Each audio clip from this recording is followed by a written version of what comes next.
जय हिंद साथियों। आज के इस वीडियो में हम लोग देखेंगे सौर मंडल से संबंधित सभी महत्वपूर्ण क्वेश्चन जो आपके आने वाले सभी प्रतियोगी परीक्षा के लिए बहुत ही इम्पोर्टेंट है। तो आप सभी इस वीडियो में शुरू से लेकर अंत तक बने रहिएगा। आज का पहला क्वेश्चन है, सौर प्रणाली की खोज किसने की थी? सौर प्रणाली की खोज किसने की थी? एक का सही जवाब ऑप्शन सी कोपरनिकस। कोपरनिकस ने सौर प्रणाली की खोज की थी, तो एक का सही जवाब कोपरनिकस हो जाएगा। नेक्स्ट क्वेश्चन है, सूर्य के चारों ओर घूमने वाले खगोलीय पिंड क्या कहलाते हैं? हर क्वेश्चन के लिए आपके पास 5 सेकंड का समय रहेगा आंसर देने के लिए। तो सभी लोग कमेंट बॉक्स में बताएंगे कि सूर्य के चारों ओर घूमने वाले खगोलीय पिंड क्या कहलाते हैं। 2 का ऑप्शन है ग्रह, बिल्कुल सही आंसर। सूर्य के चारों ओर घूमने वाले खगोलीय पिंड जो हैं वह ग्रह कहलाते हैं। अगला प्रश्न 3 नंबर है, किसी ग्रह के चारों ओर परिक्रमा करने वाले छोटे आकाशीय पिंड को क्या कहते हैं? किसी ग्रह के चारों ओर परिक्रमा करने वाले छोटे आकाशीय पिंड को क्या कहते हैं? 3 का ऑप्शन भी उपग्रह हो जाएगा।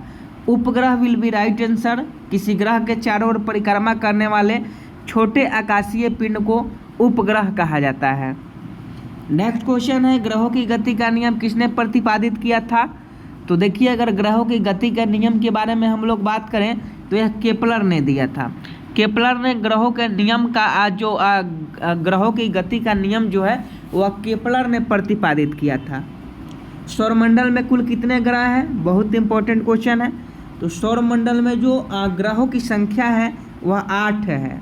सौरमंडल में 8 ग्रह है, तो 8 ऑप्शन ए वाला ऑप्शन ए बिल्कुल आपका राइट आंसर हो जाएगा।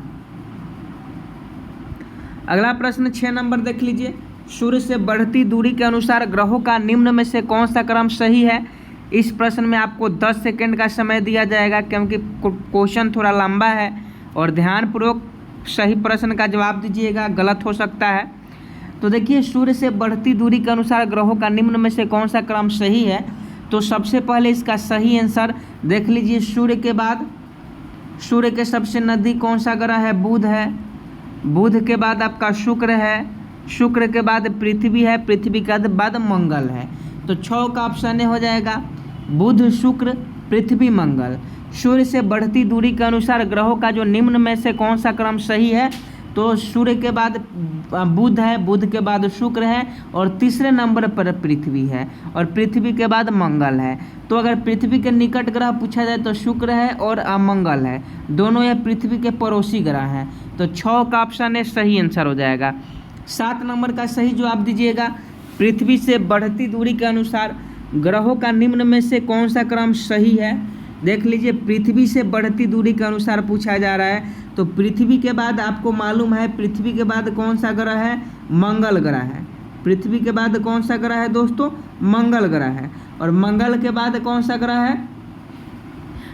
पृथ्वी के बाद शुक्र ग्रह है। बढ़ते क्रम में पूछा जा रहा है ना, बढ़ती दूरी के अनुसार ग्रहों का क्रम पूछा जा रहा है। तो इसका राइट आंसर ऑप्शन बी हो जाएगा, शुक्र, मंगल, बुध, बृहस्पति। पृथ्वी से बढ़ते दूरी के अनुसार ग्रहों का निम्न में से कौन सा क्रम सही है? शुक्र, मंगल, बुध, बृहस्पति। ऑप्शन बी बिल्कुल सही आंसर हो जाएगा। अगला प्रश्न 8 नंबर देख लीजिए, आकार के अनुसार सौरमंडल के ग्रहों का अवरोही क्रम है। ध्यानपूर्वक क्वेश्चन का जवाब दीजिएगा, अवरोही क्रम पूछा जा रहा है आकार के अनुसार। तो देखिए, 8 का सही जवाब ऑप्शन है बृहस्पति, शनि, अरुण, वरुण, पृथ्वी, शुक्र, मंगल, बुध। ये 8 को जो ग्रह है वह अवरोही क्रम में है आकार के अनुसार। आकार के अनुसार ये जो ग्रह की संख्या है वह अवरोही क्रम में है। तो देख लीजिएगा, इसका सही आंसर ऑप्शन ए हो जाएगा। अगला प्रश्न देख लीजिए 9 नंबर, निम्नलिखित में से कौन सा सौरमंडल का भाग नहीं है? सभी लोग कमेंट बॉक्स में बताएंगे। बीपीएससी 2011 में पूछा गया है। आप किसी भी कॉम्पिटिटिव एग्जाम की तैयारी करें, चाहे एसएससी की तैयारी करें, बिहार एसएससी की तैयारी करें, बिहार पुलिस की तैयारी करें, बिहार दरोगा की तैयारी करें, आप सभी जानते हैं कि लूसेंट से जो क्वेश्चन अगर आप कर लेते हैं तो किसी भी एग्जाम में आपको किसी प्रकार का क्वेश्चन नहीं छूटेगा। 9 का सही जवाब ऑप्शन डी हो जाएगा, निहारिका। निम्नलिखित में से कौन सौरमंडल का भाग नहीं है? नीहारिका जो है वह सौरमंडल का भाग नहीं है। क्षुद्र ग्रह है, धूमकेतु है, ग्रह है, लेकिन नीहारिका जो है वह सौरमंडल का भाग नहीं है। 9 का ऑप्शन डी बिल्कुल सही आंसर हो जाएगा। देख लीजिए कुछ क्वेश्चन धुंधला टाइप के दिखाई दे रहे होंगे, एडजस्ट कर लीजिएगा। तारामंडल क्या है? 10 नंबर क्वेश्चन पूछा जा रहा है कि तारामंडल क्या है। ऑप्शन बी, ऐसे तारों की आकाश में एक विशेष आकृति जो पृथ्वी से समदूरस्थ नहीं हो सकते हैं। तारामंडल क्या है? तो तारामंडल एक ऐसे तारों की आकाश में एक विशेष आकृति जो पृथ्वी से समदूरस्थ नहीं हो सकते हैं। अगला प्रश्न देख लीजिए, अंतरिक्ष में कुल कितने तारामंडल है? अगर हम लोग बात करें कि अंतरिक्ष में कुल कितने तारामंडल है, वीडियो का क्वालिटी बढ़ा लीजिएगा तब आपको क्वेश्चन साफ दिखाई देगा। तो 11 का देख लीजिए, 11 का जो सही आंसर हो जाएगा ऑप्शन सी हो जाएगा। Option C 89। अंतरिक्ष में कुल कितने तारामंडल है? 89 तारामंडल है। देख लीजिए बीपीएससी में क्वेश्चन पूछा गया है, बिहार पुलिस में भी पूछा गया है कि अंतरिक्ष में कुल कितने तारामंडल है? 89 तारामंडल है। आगे देख लीजिए, निक्स ओलंपिया कोलंबस पर्वत किस ग्रह पर स्थित है? ये भी क्वेश्चन पूछा जाता है आपके एग्जामों में कि निक्स ओलंपिया कोलंबस पर्वत किस ग्रह पर स्थित है। तो देख लीजिए जूम करके आपको और दिखाने का प्रयास करते हैं। 12 का सही जवाब दीजिए। 12 का सही आंसर क्या हो जाएगा? 12 का ऑप्शन डी हो जाएगा, मंगल पर। निक्स ओलंपिया कोलंबस पर्वत जो है वो मंगल ग्रह पर है। पार्थिव ग्रह की संख्या कितनी है? ये भी क्वेश्चन आपके एग्जामों में पूछा जाता है कि पार्थिव ग्रह की संख्या कितनी है। तो देखिए 13 का सही जवाब ऑप्शन बी हो जाएगा, 4। पार्थिव ग्रह की संख्या जो है 4 है। आगे आपको बताना है कि निम्नलिखित में से कौन एक पार्थिव ग्रह नहीं है। पार्थिव ग्रह की संख्या 4 है और इसमें पूछा जा रहा है कि कौन एक पार्थिव ग्रह नहीं है।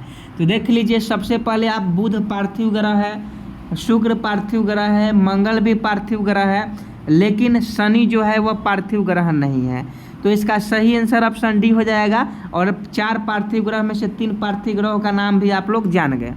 अगला प्रश्न देख लीजिए, बाह्य ग्रह या बृहस्पति सदृश ग्रहों की संख्या कितनी है? क्वेश्चन ध्यानपूर्वक पढ़िएगा तब जवाब दीजिएगा। बाह्य ग्रह या बृहस्पति सदृश ग्रहों की संख्या कितनी है? 15 का ऑप्शन सी अगर आप बता रहे हैं 4 तो आपका बिल्कुल सही आंसर है। बाह्य ग्रह या बृहस्पति सदृश ग्रहों की जो संख्या है वह 4 है। अगला प्रश्न 16 नंबर देख लीजिए, बृहस्पति सदृश ग्रहों में सम्मिलित नहीं है। तो देखिए पार्थिव ग्रह की संख्या भी 4 है और बृहस्पति सदृश ग्रहों की भी संख्या 4 है। आज सौरमंडल से सभी जितने भी क्वेश्चन है वो सभी क्लियर आपको करवा देंगे। और 16 का देख लीजिए, 16 का ऑप्शन डी हो जाएगा, मंगल। बृहस्पति सदृश ग्रहों में जो शामिल नहीं है, मंगल नहीं है, वरुण सदृश ग्रह है, अरुण सदृश ग्रह है, शनि सदृश ग्रह है, लेकिन मंगल जो है वह बृहस्पति सदृश ग्रह नहीं है। 17 नंबर क्वेश्चन देख लीजिए, निम्नलिखित में से किन 2 ग्रहों को छोड़कर शेष सभी ग्रह सूर्य के चारों ओर वारमावर्त घूमते हैं? वारमावर्त घूमते हैं, आप सभी जानते हैं। यहाँ देख लीजिए, तो देखिए 2 ग्रहों को छोड़कर आपको बताना है ना, तो यह शुक्र और वरुण, शुक्र और अरुण को छोड़कर बाकी जितने भी ग्रह हैं वह सूर्य के चारों ओर वारमावर्त घूमते हैं। पृथ्वी भी घूमता है, बुध भी घूमता है, वरुण भी घूमता है, बृहस्पति भी घूमता है, लेकिन शुक्र और अरुण जो है ये नहीं घूमते हैं। अगला प्रश्न देख लीजिए, सौरमंडल का जन्मदाता किसे कहा जाता है? 1 नंबर का क्वेश्चन है, स्टार लगा लीजिए, बहुत बार आपके एग्जामों में पूछा गया है। सौरमंडल का जन्मदाता किसे कहा जाता है? 18 का सही जवाब ऑप्शन ए हो जाएगा, सूर्य को। सौरमंडल का जन्मदाता जो है वह सूर्य को कहा जाता है, तो सूर्य बिल्कुल आपका सही आंसर है। ब्रह्मांड में विस्फोटित तारा कहलाते हैं। देख लीजिए आरआरबी 2005 में पूछा गया है, एनटीपीसी 2022 में पूछा गया है, ब्रह्मांड में विस्फोटित तारा क्या कहलाती है? तो देखिए ब्रह्मांड में जो विस्फोटित तारा होती है उसे अभिनव तारा के नाम से भी जाना जाता है। तो 19 का ऑप्शन डी हो जाएगा, अभिनव तारा। ब्रह्मांड में विस्फोटित तारा कहलाती है, अभिनव तारा कहलाती है।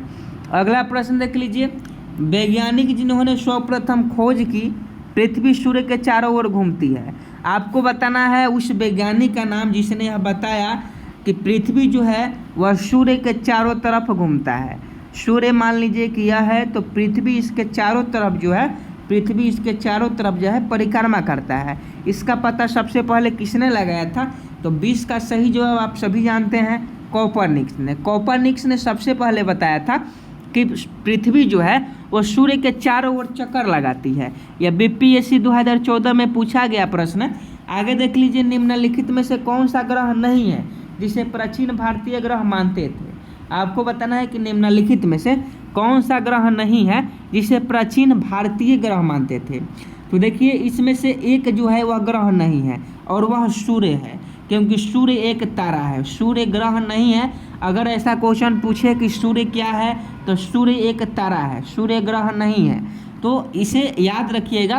प्राचीन में जो प्राचीन लोग थे, जो प्राचीन भारतीय थे, और सूर्य को ग्रह मानते थे, लेकिन जिस प्रकार से डेवलपमेंट हुआ, स्पष्ट हो गया कि सूर्य एक ग्रह नहीं बल्कि तारा है। सूर्य के संगठन में सहायक गैस है, आपको बताना है कि सूर्य के संगठन में सहायक गैस कौन सा है। तो 22 का सही जवाब ऑप्शन डी हो जाएगा, हाइड्रोजन और हीलियम। सूर्य के संगठन में सहायक गैस हाइड्रोजन और हीलियम है।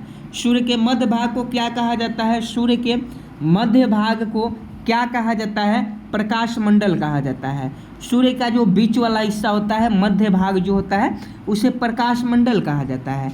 सूर्य के ऊपर के भाग को क्या कहा जाता है? तो बीच वाले को तो प्रकाश मंडल कहते हैं, लेकिन ऊपर वाला जो भाग होता है उसे क्या कहते हैं? तो उसे हम लोग वर्ण मंडल कहते हैं। बीच वाला को प्रकाश मंडल और ऊपर वाला को वर्ण मंडल। और नीचे वाला को क्या कहते हैं? कमेंट बॉक्स में अगर आप जानते हैं तो जरूर बताइएगा। सूर्य सदैव पूर्व में निकलता है, क्योंकि आपको बताना है, आपने सुना ही भी होगा कि सूर्य पूरब में उगता है, लेकिन आखिर सूर्य पूरब में ही क्यों उगता है, इसका वैज्ञानिक कारण आपको बताना है। तो 25 का देख लीजिए, सही सही जवाब दीजिए। उम्मीद है आप सही जवाब दीजिएगा। ऑप्शन है, पृथ्वी पश्चिम से पूर्व की ओर घूमती है। बिल्कुल सही आंसर है। पृथ्वी जो है, हम लोग पृथ्वी पर निवास करते हैं, तो हम लोग के अनुसार सूर्य जो है वह पूरब में उगता है, और इसका कारण है कि पृथ्वी जो है वह पश्चिम से पूर्व की ओर घूमती है, पश्चिम से पूर्व की ओर। याद रखिएगा, क्वेश्चन पूछा जाता है बिहार पुलिस में 8415 में क्वेश्चन पूछा गया था कि पृथ्वी किस प्रकार से घूर्णन करती है। तो पृथ्वी जो है वह पश्चिम से पूरब की ओर घूमती है, न कि पूरब से पश्चिम की ओर। आगे देख लीजिए, नॉर्वे में अर्धरात्रि के समय सूर्य कब दिखाई देता है? नॉर्वे में अर्धरात्रि के समय सूर्य कब दिखाई देता है? तो 26 का सही आंसर ऑप्शन सी हो जाएगा, 21 जून। 21 जून को नॉर्वे में अर्धरात्रि के समय सूर्य दिखाई देता है। अगला प्रश्न देख लीजिए, 27 नंबर। एक ग्रह की अपने कक्ष में सूर्य से अधिकतम दूरी को क्या कहा जाता है? एक ग्रह की अपने कक्ष में सूर्य से अधिकतम दूरी को क्या कहा जाता है? तो 27 का सही जवाब दीजिएगा। 27 का ऑप्शन बी हो जाएगा, अपसौर। अपसौर कहा जाता है। ये ग्रह की अपने कक्ष में सूर्य से अधिकतम दूरी अपसौर कहलाता है, और न्यूनतम दूरी जो होता है, देख लीजिए अगला प्रश्न वही है कि एक ग्रह की अपनी कक्ष में सूर्य से न्यूनतम दूरी क्या कहलाती है? तो अधिकतम तो अपसौर कहलाता है, और न्यूनतम जो रहता है वो उपसौर कहलाता है। अगला प्रश्न देख लीजिए, 29 नंबर। निम्नलिखित में से किनके बीच की औसत दूरी को खगोलीय एकक कहा जाता है? तो 29 का सही जवाब ऑप्शन ए हो जाएगा, पृथ्वी तथा सूर्य। मध्यरात्रि का सूर्य का क्या अर्थ है? तो देखिए, मध्यरात्रि सूर्य का क्या अर्थ है? नॉर्वे में मध्यरात्रि का सूर्य उगता है, इसका अर्थ क्या है? तो इसका अर्थ है सूर्य का ध्रुवीय वृत्त में देर तक चमकना। सूर्य जो है वह देर तक चमकता है, जिसके कारण कहा जाता है मध्यरात्रि सूर्य। आगे देख लीजिए, अगला प्रश्न 31 नंबर है। मध्यरात्रि का सूर्य किस क्षेत्र में दिखाई देता है? तो देखिए, मध्यरात्रि का जो सूर्य है वह आपका आर्कटिक क्षेत्र में दिखाई देता है। 31 का ऑप्शन सी अगर आप बता रहे हैं तो आपका बिल्कुल सही आंसर है। मध्यरात्रि का सूर्य आर्कटिक क्षेत्र में दिखाई देता है। 32 नंबर क्वेश्चन देख लीजिए, सूर्य में काला धब्बा क्या है? सूर्य में आप देखे होंगे कि काला धब्बा जैसा दिखाई देता है। तो सूर्य में जो काला धब्बा है वह धब्बे वे स्थान है जो प्रकाश उत्सर्जित करने में असमर्थ है। जो सूर्य में काला धब्बा आपको दिखाई देता है उसे हम लोग कहते हैं कि वह प्रकाश उत्सर्जित नहीं कर सकता है, मतलब वह प्रकाश उत्सर्जन करने में जो है असमर्थ है, इसीलिए काला धब्बा हो गया है। 33 नंबर क्वेश्चन देख लीजिए, सूर्य के रासायनिक मिश्रण में हाइड्रोजन का प्रतिशत कितना है? तो देखिए सूर्य के रासायनिक ऊर्जा में अगर हम लोग हाइड्रोजन की प्रतिशत की बात करें तो 71% है। 71% सूर्य के रासायनिक मिश्रण में हाइड्रोजन का प्रतिशत है। निम्नलिखित में से कौन सा एक तारा है? तो देखिए सूर्य एक तारा है, अभी आपको बताया है, बाकी सब ग्रह है लेकिन सूर्य एक तारा है। आरआरबी में पूछा गया प्रश्न है रेलवे के द्वारा, सौर पृष्ठ पर लगभग कितना तापमान होता है सूर्य के सौर पृष्ठ पर? तो सौर पृष्ठ पर लगभग कितना तापमान होता है? तो सौर पृष्ठ पर जो तापमान होता है वह 6000 डिग्री सेल्सियस होता है। 6000 डिग्री सेल्सियस सौर पृष्ठ पर तापमान होता है। अगला प्रश्न 36 नंबर, सूर्य की सतह पर हाइड्रोजन के अलावा दूसरा कौन सा तत्व बहुतायत से पाया जाता है? तो 36 का देख लीजिए ऑप्शन हो जाएगा हीलियम। सूर्य के सतह पर हाइड्रोजन के अलावा जो दूसरा तत्व है वह हीलियम है, जो सर्वाधिक मात्रा में पाया जाता है। तो हीलियम, हाइड्रोजन के बाद हीलियम बिल्कुल सही आंसर। अगला प्रश्न का जवाब दीजिएगा, सूर्य प्रकाश धरती तक पहुंचने में कितना मिनट लेता है? तो आप सभी जानते हैं कि 8 मिनट 3 सेकेंड। 8 मिनट 3 सेकेंड में सूर्य का जो प्रकाश है वह धरती पर पहुंच जाता है। और सूर्य के पास सबसे नज़दीक निकटतम ग्रह की बात करें कि सूर्य के सबसे पास कौन सा ग्रह है, तो यह आपका कौन सा ग्रह है? यह आपका बुध ग्रह है। सूर्य के निकट सबसे छोटा ग्रह पूछे बुध हो जाएगा, निकट बुध ही है। आगे देख लीजिए, बुध नक्षत्र में एक वर्ष में दिनों की संख्या कितनी होती है? तो देखिए अगर आप बुध ग्रह पर गए हैं तो पृथ्वी का एक दिन जो होता है वह बुध पर 88 दिन के बराबर होता है। एक दिन पृथ्वी का बुध ग्रह पर 88 दिन के बराबर होता है। अगला प्रश्न देख लीजिए, किस ग्रह में चंद्रमा की तरह कलाएं होती हैं? किस ग्रह में चंद्रमा की तरह कलाएं होती हैं? तो 40 का सही जवाब दीजिएगा, ऑप्शन बी हो जाएगा बुध। बुध ग्रह में चंद्रमा की तरह कलाएं होती है। बुध ग्रह में भी देखिएगा तो धब्बा धब्बा सा बुझाता है कि पेड़ पौधा है, वैसे ही बुध ग्रह में भी आपको दिखाई देता है। हालांकि बुध ग्रह तो आप लोग नहीं देखे होंगे। 41 नंबर देख लीजिए, निम्नलिखित में से कौन से ग्रहों के चारों ओर घूमने वाले उपग्रह नहीं है? निम्नलिखित में से कौन से ग्रहों के चारों ओर घूमने वाले उपग्रह नहीं है? तो देखिए 41 का ऑप्शन भी बुध तथा शुक्र हो जाएगा। बुध तथा शुक्र ग्रह जो है वह किसी का उपग्रह नहीं है, लेकिन ये चारों ओर ग्रहों के घूमते रहते हैं। अगला प्रश्न देख लीजिए 42 नंबर, निम्नलिखित में से कौन सा ग्रह सूर्य का चक्कर सबसे कम समय में लगाता है? तो सबसे नज़दीक जो होगा वह सूर्य का चक्कर सबसे कम समय में लगाएगा। तो सूर्य के सबसे निकटतम ग्रह कौन सा है? तो बुध है। तो बुध यानी बुध कम समय में सूर्य का चक्कर लगाता है। देखिए अभी तक आप वीडियो को लाइक नहीं किए हैं तो रिक्वेस्ट है वीडियो को लाइक कर दीजिए। जितने लोग भी चैनल पर नए हैं चैनल को सब्सक्राइब जरूर कर लें और बेल आइकन को भी प्रेस कर लें ताकि आने वाली सभी क्लास का नोटिफिकेशन आप तक पहुंच सके। और जिन लोगों ने भी अभी तक हमारा ऐप डाउनलोड नहीं किया है तो आप लोग ऐप डाउनलोड कर लीजिएगा, लिंक वीडियो के डिस्क्रिप्शन में है। प्ले स्टोर पर आप ऐप मिल जाएगा, ऐप डाउनलोड करके मोबाइल में जरूर रखिएगा। 43 नंबर क्वेश्चन देख लीजिए, सबसे तीव्र गति से सूर्य का चक्कर लगाने वाला ग्रह। तो देखिए सबसे तीव्र गति से सूर्य का जो चक्कर लगाने वाला ग्रह है वो भी निकट जो होगा वही ना जल्दी जल्दी चक्कर लगाएगा। तो सूर्य के निकट बुध है। निम्नलिखित में से किस ग्रह की परिभ्रमण गति सबसे अधिक होती है? 44 नंबर क्वेश्चन है, निम्नलिखित में से किस ग्रह की परिभ्रमण गति सबसे अधिक होती है? तो इसका भी सही आंसर वही हो जाएगा बुध ही, क्योंकि जो नज़दीक है वह सबसे तेज गति करेगा, सबसे पहले चक्कर लगाएगा। 45 नंबर क्वेश्चन देख लीजिए, निम्नलिखित में से किस ग्रह का अक्षीय झुकाव सबसे अधिक है? आपको बताना है कि निम्नलिखित में से किस ग्रह का अक्षीय झुकाव सबसे अधिक है। तो देख लीजिए 45 का जो सही आंसर हो जाएगा आपका ऑप्शन बी हो जाएगा बुध ग्रह। बुध ग्रह का जो अक्षीय झुकाव है वो सबसे अधिक है। चंद्रमा के सदृश दिखाई देने वाला ग्रह कौन सा है? तो चंद्रमा के सदृश जो दिखाई देने वाला ग्रह है वो आपका शुक्र ग्रह है। बुध है, सॉरी शुक्र नहीं होगा, बुध है। चंद्रमा के सदृश दिखाई देने वाला ग्रह बुध है। 47 नंबर देख लीजिए, सौरमंडल का कौन सा ग्रह लगभग पृथ्वी जितना बड़ा है? सभी लोग कमेंट बॉक्स में कमेंट करेंगे कि सौरमंडल का कौन सा ग्रह है जो पृथ्वी जितना बड़ा है। तो 47 का सही आंसर आपका क्या हो जाएगा? ऑप्शन सी हो जाएगा, शुक्र हो जाएगा। निम्नलिखित में से किस ग्रह को पृथ्वी का बहन कहा जाता है? तो आप सभी जानते हैं कि शाम की तरह, भोर की तरह शुक्र को ही कहा जाता है। पृथ्वी की छोटी बहन शुक्र को ही कहा जाता है। किस ग्रह को शाम को तारा कहा जाता है? शुक्र को, अभी बताए हैं। चमकीला ग्रह भी शुक्र को ही कहा जाता है। और सूर्य तथा पृथ्वी के निकटतम ग्रह क्रमशः कौन से हैं? तो देखिए सूर्य तथा पृथ्वी के जो निकटतम ग्रह हैं, यह याद रखिएगा, यह बुध तथा शुक्र है। सूर्य तथा पृथ्वी के निकटतम ग्रह बुध तथा शुक्र हैं। यूरोपवासी किस ग्रह की पूजा देवी के रूप में करते थे? तो यूरोपवासी जो थे वह किस ग्रह की पूजा देवी के रूप में करते थे? तो यह शुक्र ग्रह की, क्योंकि शुक्र ग्रह को आप पृथ्वी से देख सकते हैं, चमकीला ग्रह होता है। और यूरोपवासी जो थे वह शुक्र ग्रह की पूजा देवी के रूप में करते थे। सौरमंडल का सबसे गर्म ग्रह है, आपको बताना है सौरमंडल का सबसे गर्म ग्रह। तो 53 का ऑप्शन सी हो जाएगा, शुक्र ग्रह। सौरमंडल का सबसे गर्म ग्रह शुक्र ग्रह है। पृथ्वी के सर्वाधिक निकट कौन सा ग्रह है? तो देखिए पृथ्वी के सर्वाधिक जो निकट ग्रह है वह शुक्र ग्रह है। अगला प्रश्न देख लीजिए 55 नंबर।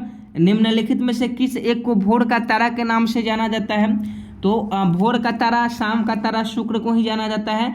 निम्नलिखित में से किसे सौंदर्य का देवता कहा जाता है? निम्नलिखित में से किस ग्रह को सौंदर्य का देवता कहा जाता है? तो 56 का देख लीजिए, ऑप्शन बी हो जाएगा, शुक्र ग्रह को। सुपरनोवा है, बहुत सारे एग्जामों में पूछा गया है सुपरनोवा, याद रखिएगा। सुपरनोवा जो है वह एक मृत प्राय तारा है। सुपरनोवा एक मृत प्राय तारा है। और उत्तरी ध्रुव की खोज किसने की थी? ये भी क्वेश्चन पूछा जाता है। तो 58 नंबर याद रखिएगा, उत्तरी ध्रुव की जो खोज है वह रॉबर्ट पेरी के द्वारा की गई थी। उत्तरी ध्रुव की खोज किसने किया था? Robert Peary. और साउथ पोल पहुंचने वाला प्रथम व्यक्ति कौन था? तो उत्तरी ध्रुव की रॉबर्ट पेरी के द्वारा खोज किया गया। और साउथ पोल की हम लोग बात करें तो यह एमंडसेन साउथ पोल पहुंचे थे। और उत्तरी ध्रुव की खोज जो था वो रॉबर्ट पेरी किए थे। दोनों क्वेश्चन में कंफ्यूज नहीं होना है। उत्तरी ध्रुव रॉबर्ट पेरी और साउथ पोल यहाँ हो जाएगा एमंडसेन। पृथ्वी के सबसे निकटतम खगोलीय पिंड है, 60 नंबर क्वेश्चन का सही जवाब दीजिए। इसका सही जवाब चंद्रमा हो जाएगा। पृथ्वी के सबसे निकटतम खगोलीय पिंड चंद्रमा है। 61 नंबर क्वेश्चन देख लीजिए, पृथ्वी की आकृति सर्वप्रथम ढंग से किस शब्द से स्पष्ट की जा सकती है? तो 61 का सही आंसर देख लीजिए, 61 का ऑप्शन डी हो जाएगा, लध्वक्ष गुलाब से। पृथ्वी की आकृति सर्वोत्तम ढंग से किस शब्द से स्पष्ट की जा सकती है? लध्वक्ष गुलाब से। 62 नंबर क्वेश्चन देख लीजिए, पृथ्वी सूर्य के परितः अपनी कक्षा में लगभग किस गति से चक्कर लगाती है? तो 62 का सही आंसर ऑप्शन सी हो जाएगा, 1 डिग्री प्रतिदिन। पृथ्वी सूर्य के परितः अपनी कक्षा में लगभग 1 डिग्री प्रतिदिन चक्कर लगाती है। 63 नंबर देख लीजिए, सूर्य के चारों ओर पृथ्वी के परिभ्रमण की चाल। 63 नंबर का सही जवाब दीजिएगा, सूर्य के चारों ओर पृथ्वी के परिभ्रमण की चाल जो है। तो 63 का सही आंसर आपका क्या हो जाएगा? 63 का ऑप्शन बी हो जाएगा, अधिकतम होती है। पृथ्वी की भ्रमण की गति अगर हम लोग बता दें तो पृथ्वी की भ्रमण की गति 27 किलोमीटर है। और भूमध्य रेखा पर पृथ्वी का व्यास लगभग होता है, तो भूमध्य रेखा पर जो पृथ्वी का व्यास है वह 12,800 किलोमीटर होता है।